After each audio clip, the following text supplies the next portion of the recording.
de água do Oriente Médio. Esse lago ou mar, como é chamado, descrito nas Sagradas Escrituras, ele tem uma dimensão muito grande. Ele possui 21 quilômetros de comprimento e ele possui 14 quilômetros de largura. Ele está a 220 metros abaixo do nível do mar. E é justamente nesse mar, cercado uma boa parte por montanhas, que os homens que eram seguidores de Jesus se encontram com o Mestre dentro de uma embarcação. Não uma embarcação como teríamos a comparar na atualidade, dentro de um aspecto de modernidade, daquilo que há de ponta e mais moderno na atualidade. Mas um barco, com certeza, dentro das expectativas, baseado na estrutura da construção daquela época. E eu quero observar com os amados irmãos esse fato, esse acontecimento, e destacando algumas coisas muito preciosas sobre tempestades. De forma inicial, eu quero dizer aos amados que as tempestades na nossa vida, elas são inevitáveis. Elas são inevitáveis. Elas chegam para todos sem fazer distinção. As tempestades, elas não trabalham dentro de um aspecto de seletividade. Elas chegam para aqueles que são ricos, para aqueles que são pobres. As tempestades, elas chegam para o doutor, para o analfabeto. Elas chegam para os jovens, para os idosos, para os crentes, para os ímpios. Ninguém consegue atravessar a jornada da vida sem enfrentar tempestades. Embora você não goste, mas você vai ter que enfrentar. Embora você não queira, mas você vai ter que enfrentar tempestades. E elas são inevitáveis. Uma segunda colocação é que as tempestades na nossa vida, elas são imprevisíveis. Note bem que o texto vai deixar claro isso. De repente começa a se formar uma tempestade. As tempestades, elas são imprevisíveis por quê? Porque elas chegam de forma súbita, sem mandar um comunicado, sem mandar um aviso prévio, sem tocar uma campainha. Elas chegam sem pedir licença. E às vezes essas tempestades, elas arrombam a porta da nossa alma, nos trazendo muita dor para a nossa vida.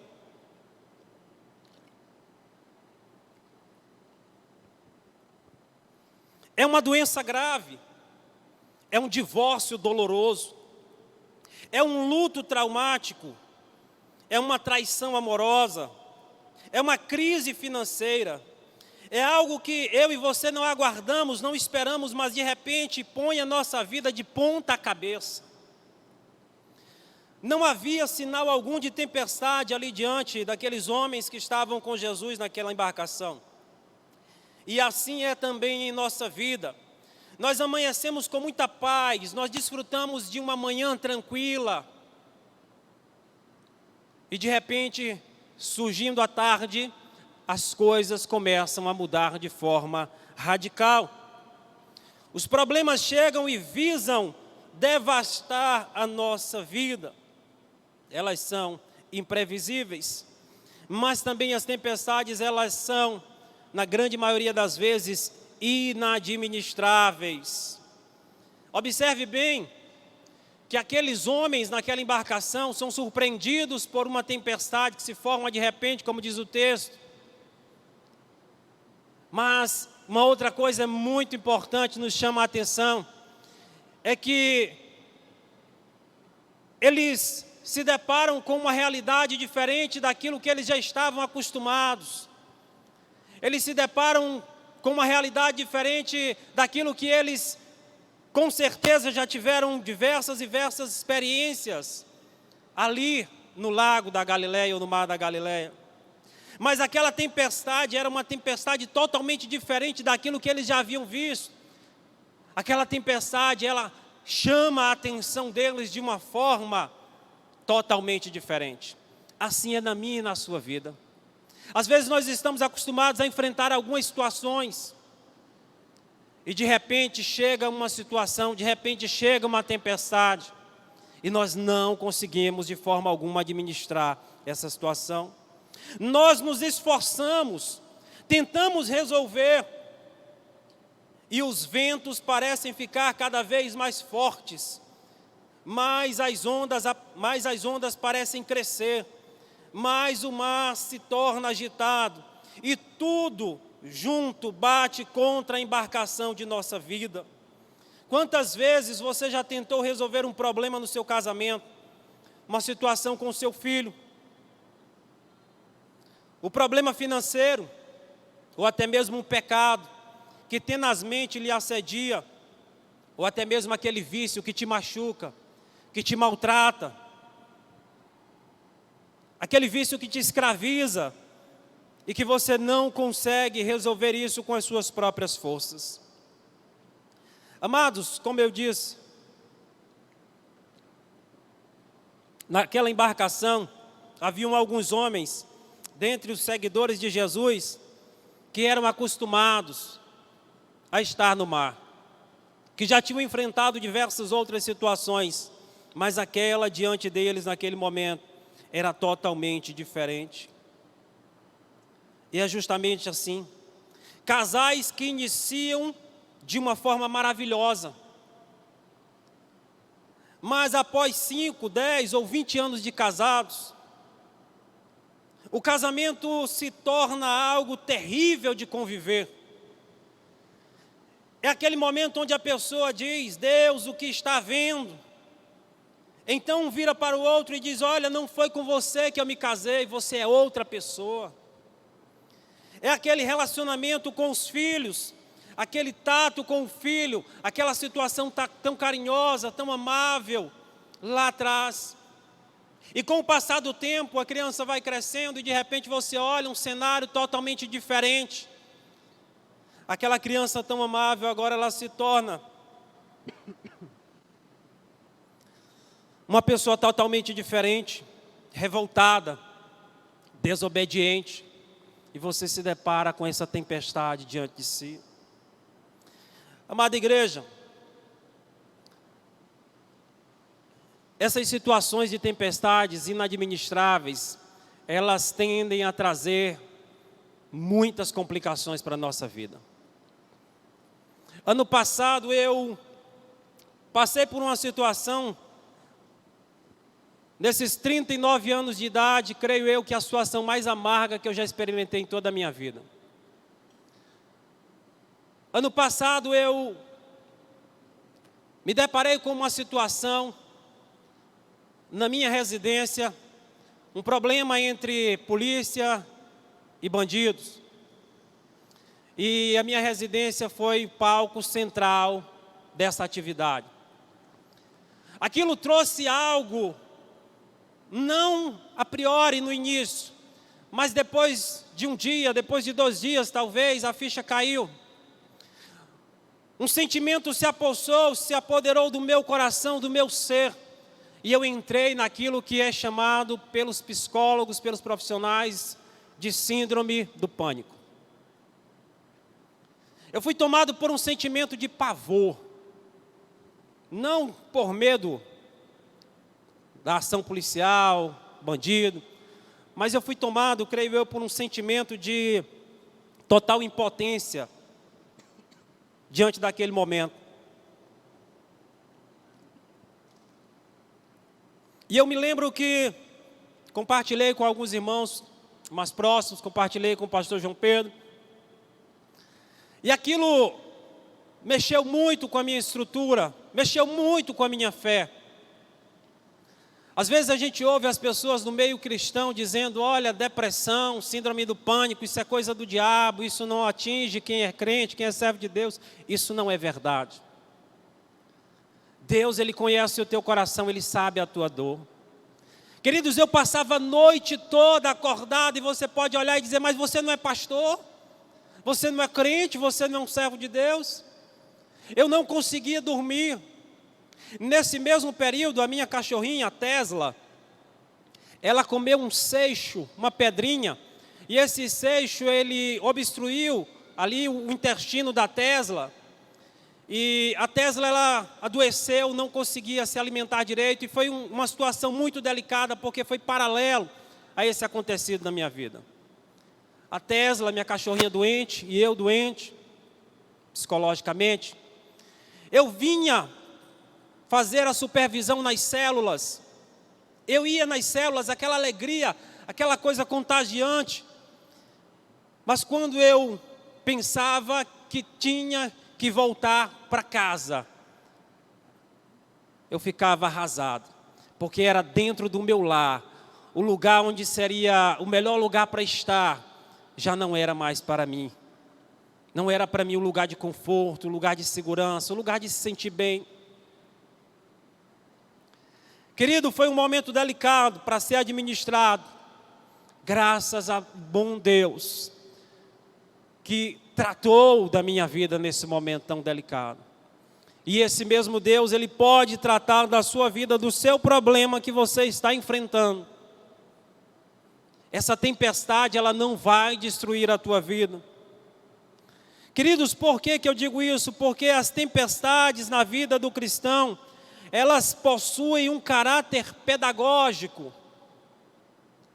As tempestades na vida daqueles que servem a Deus, daqueles que amam a Deus, daqueles que um dia entregaram a sua vida ao Senhor, as tempestades nesse sentido, elas têm caráter pedagógico, a ensinar-nos lições, como diz um grande homem de Deus. Elas vêm com a finalidade de tonificar as musculaturas da nossa alma, do nosso ser. Essas tempestades, elas vêm para lapidar a nossa vida, para trazer melhoramento às nossas vidas. Olhemos com calma para o texto e percebamos que o texto nos apresenta algumas indagações. Nós vamos ver algumas interrogações sendo apresentadas no verso 38, verso 40 e assim por diante. E eu quero fazer aqui destaque, primeiramente, no verso 38, aonde os discípulos, em meio àquele momento tão conturbado, sendo batidos pela força do vento, das ondas, das águas, de um lado para o outro, aquele barco meio que rodopiando entre as ondas, aquele barco onde o texto bíblico diz que as águas estavam quase o cobrindo, de tão forte que eram as ondas. Esses homens olham para Jesus dormindo. O mestre está dormindo. Por que ele está dormindo? Porque ele estava cansado de uma atividade longa do dia anterior, de um momento anterior, no texto bíblico diz, de haver ensinado bastante. E Jesus, ele era homem, ele era Deus, mas também era homem. E como homem, ele estava cansado e ele estava dormindo na polpa da embarcação, ali com um travesseiro, como dizem algumas traduções, alguma coisa confortável, com certeza ele usou como travesseiro, e ali ele dormia. E é interessante observarmos, porque isso cabe muito dentro da nossa vida. A interrogação é essa: mestre, não te importa que pereçamos? Quantas vezes eu e você não enfrentamos tempestades, e nós não conseguimos conceber a ideia de que Jesus está nessa situação desse mesmo jeito? Nós gritamos: Deus, aonde tu estás? O porquê que eu estou enfrentando essa situação? Tu não te importa comigo? Quando nós olhamos para a tempestade que Jonas enfrentou, dá para a gente entender. Jonas, ele estava fugindo, era desobediência, era pecado, a gente entende. Mas quando nós olhamos para esse texto de Marcos, de Mateus, de Lucas, que descrevem o mesmo episódio, isso mexe muito conosco. Por quê? Porque eles estavam obedecendo o que Jesus havia mandado. Jesus havia dito para eles irem para o outro lado. Eles estavam obedecendo a ordem do mestre, mas eles não conseguiam conciliar o porquê, a demora de Jesus agir. Irmão, eu tenho um sono um pouco pesado. Mas imagina o tamanho do cansaço que Jesus estava sentindo. Aquela embarcação daquela maneira, ventania, o mar revolto, e Jesus dormindo, cansado. Eles não conseguiam conciliar como é que ele não acordava para socorrê-los. Eles não conseguiam conciliar o barulho das pancadas das ondas e dos ventos com o total silêncio de Jesus. A tempestade que parece que vai nos destruir e a gente não consegue ouvir a voz de Deus para acalmar essa tempestade. Amado irmão, o verso 40, ele traz uma outra indagação. Olha só como é que Jesus caminha aqui. Por que sois tão tímidos? Por que vocês estão com medo? Vocês precisam ter fé. Observe bem que no capítulo 14 do Evangelho de Mateus, o texto descreve que Jesus ele age de uma forma diferente em uma outra tempestade. Nessa tempestade ele está dentro do barco, na outra tempestade ele está fora do barco. Por que isso? É justamente uma forma de Jesus trabalhar na nossa vida. Porque ele sabe muito bem que às vezes as tempestades mais violentas, as tempestades mais furiosas, os ventos mais terríveis que nós enfrentamos, eles não vêm de uma forma externa, eles vêm de forma interna. É dentro de cada um de nós. Situações que nós enfrentamos interiormente. E Jesus sabe muito bem disso. Mas eu quero aqui destacar, amados irmãos, pelo menos 4 coisas que eu considero muito relevantes, atendendo a essa colocação de Jesus. Por que Jesus ele age dessa forma, dizendo aos seus discípulos: por que vocês estão com medo? Tenham fé. Irmãos, convenhamos, é estranho isso. A coisa não está bem, o negócio não está legal. Se você está num contexto de tempestade como esse, o comum, o natural é você sentir medo, amém? Ou não amém? O comum, o natural é sentirmos medo. Porque aqueles homens, eles perceberam que aquela tempestade era diferente de tudo que eles já haviam evidenciado. Mas agora eles estão diante de uma situação e eles estão apavorados. E Jesus diz para eles: não tenham medo, tenham fé. Eu quero dizer para você o mesmo que Jesus disse: tenha fé. Mas tenha fé por quê? Eu não sei se você, quando criança, brincava de uma brincadeira chamada língua do P. Você já brincou disso? Amém? A língua do P. Coisa de criança, né? Eu quero destacar 4 P. 4 P's nessa noite. Tá bom? Esses 4 P's, eles vêm como respostas justamente para essa situação. Por que nós devemos ter fé e não devemos ter medo? Primeiro, nós precisamos ter fé por causa da promessa de Jesus. O que foi que Jesus prometeu? Que eles iriam chegar ao outro lado. Jesus ele diz: olha, vamos para o outro lado. Querido, eu quero dizer para você com muita segurança nas Sagradas Escrituras, que essa tempestade, ela não tem capacidade de destruir a tua fé. Esse vendaval que vem contra a tua fé não tem poder para destruir a tua fé. Porque Jesus ele te prometeu algo, ele te garantiu algo, ele deu a palavra dele, ele é o capitão que comanda a nossa embarcação, amém? Ele está no controle. Uma segunda coisa que eu observo como segundo P, em resposta a por que precisamos ter fé e não ter medo, é por conta da presença de Jesus. Como é maravilhosa a presença de Jesus dentro da nossa vida, dentro da embarcação a qual nós estamos. Queridos, a presença de Jesus é a garantia de que tudo vai terminar bem. A presença de Jesus é a garantia que tudo vai dar certo. O salmista Davi, no Salmo 23, verso 4, ele diz o seguinte: ainda que eu ande pelo vale da sombra da morte, eu não temerei mal algum.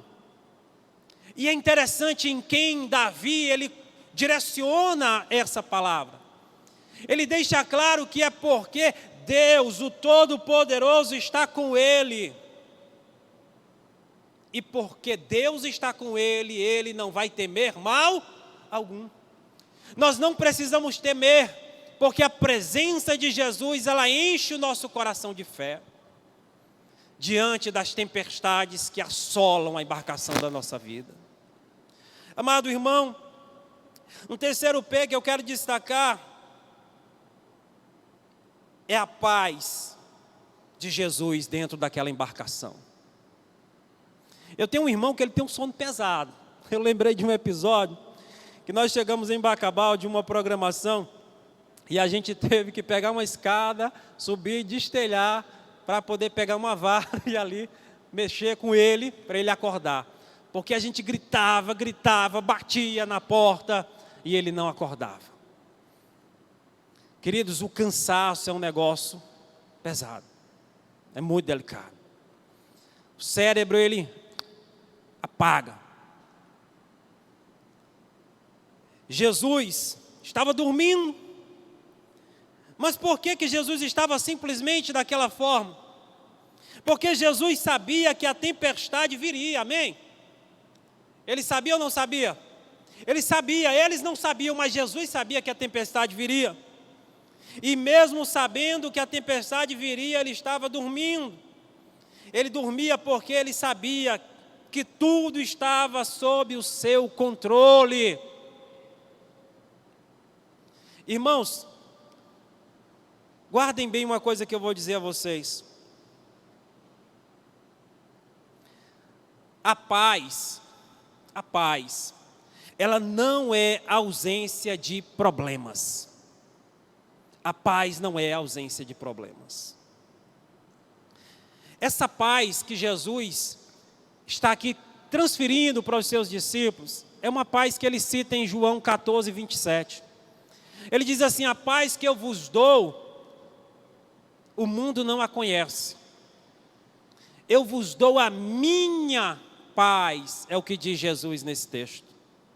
É uma paz que ela tem a capacidade de produzir em nós uma sensação tão maravilhosa, de não sucumbirmos diante das adversidades, de não sucumbirmos diante de tudo aquilo que vem com a finalidade de nos esmagar, de destruir a nossa fé, de trazer dano à nossa vida.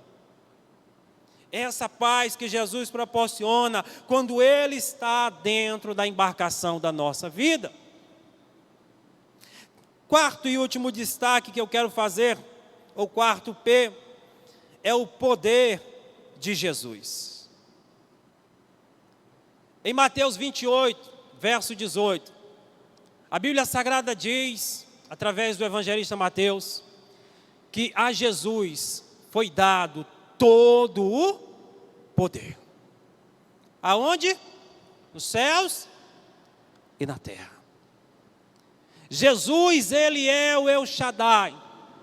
Jesus, Ele é o Todo-Poderoso. Por que ter medo? Quando eu com Jesus eu sou maioria. Por que ter medo? Se eu com Jesus vai dar tudo certo. Por que ter medo? Se aquele que pode reverter qualquer situação, qualquer quadro, por mais lastimável que esteja na minha e na sua vida. Por que ter medo? se o Todo-Poderoso está dentro da embarcação? Aquilo trouxe espanto para os homens ali naquela embarcação. Quem é este? Quem é esse que faz silenciar a natureza? Quem é esse que até o mar e os ventos lhe obedecem? Este é o Deus Todo-Poderoso, Jesus. Este é aquele que venceu a morte. Este é aquele que curou enfermos, que fez andar os aleijados. Este é aquele que deu uma palavra e tudo foi criado. Esse é aquele que tem poder sobre a minha vida, sobre a tua vida. Este é aquele um dia qual todo joelho haverá de se dobrar, o qual toda língua haverá de confessar que Ele é o Senhor. Queridos, é preciso que nós nos aquietemos, é preciso que nós nos acalmemos o nosso coração, porque Ele vai fazer a tempestade cessar, Ele vai trazer bonança à minha e à sua tempestade. Eu quero convidar você, mesmo assentado como está, a fechar os seus olhos. Quero convidar a Franciele. Franciele vai estar louvando ao Senhor com uma canção. E eu queria que você fizesse uma oração enquanto essa canção é cantada pela nossa amada irmã. E você fizesse uma análise na tua vida de como você está, de como está a embarcação da tua vida. Eu não sei o que você está enfrentando, mas o Deus Todo-Poderoso, Ele está no barco.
Silêncio, ó Pai, mas é só orando que eu encontro paz. O vento da aflição quer apagar a chama da minha adoração.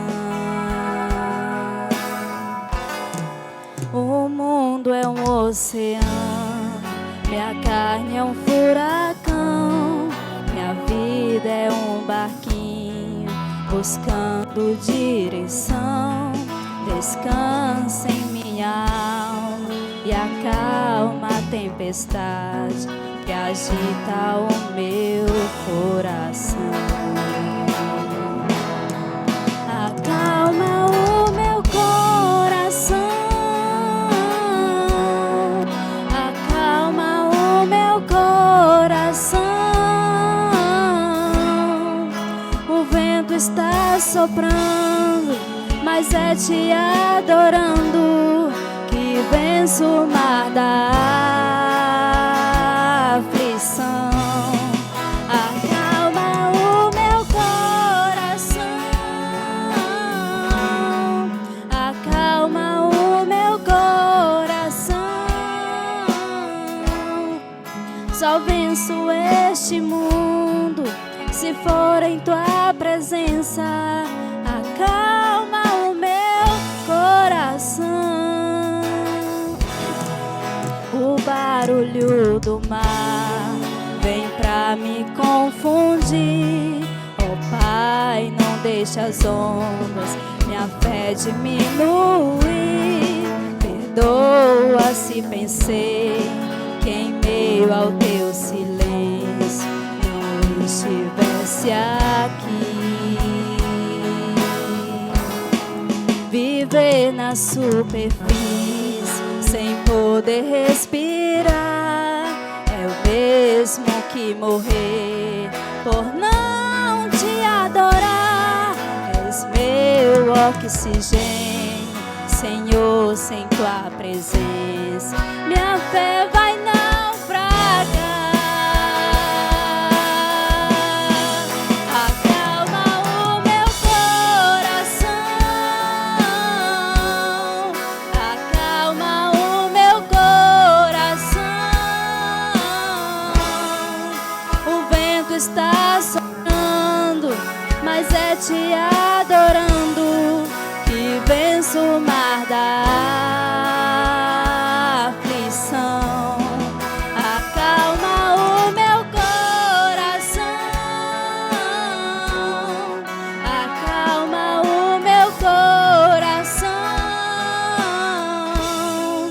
Só venço esse mundo se for em tua presença. Acalma o meu coração, acalma o meu coração, acalma o meu coração.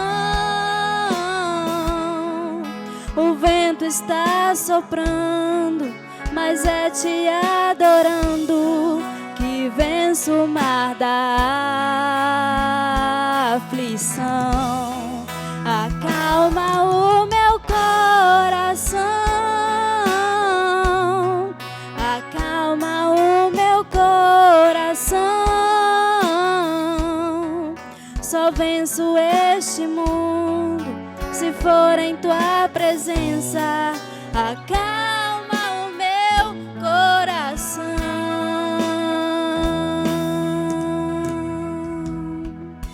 Aleluias. Mesmo assentado como você está, continue com os olhos fechados. Nós queremos fazer um convite muito especial a você nessa noite. Enquanto a igreja do Senhor está orando em favor da sua vida, nós queremos fazer um convite da parte do Senhor a você. Se você gostaria que Jesus, a partir de hoje, Ele fizesse parte da embarcação da sua vida, que Jesus, Ele assumisse o controle, se tornasse o capitão da sua vida, eu quero convidar você a entregar a sua vida ao Senhor Jesus nessa noite. Fique em pé, por gentileza. E com o seu sinal, nós estaremos orando pela sua vida nessa noite. Enquanto a igreja do Senhor ora pela sua vida, se você quer receber Jesus como Senhor e Salvador da sua vida, fique em pé ou levante uma das suas mãos. E com esse simples gesto, nós vamos entender a sua atitude. Tem alguém nessa noite que gostaria de convidar Jesus para a embarcação da sua vida? Não? Amém. Eu quero fazer um segundo destaque.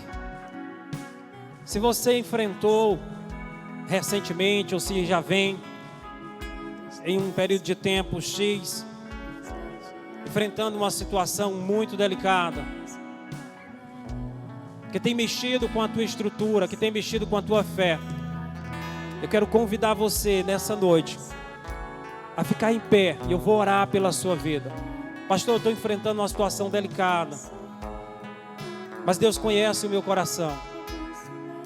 Eu estou passando por algo muito delicado, e eu quero orar pela sua vida.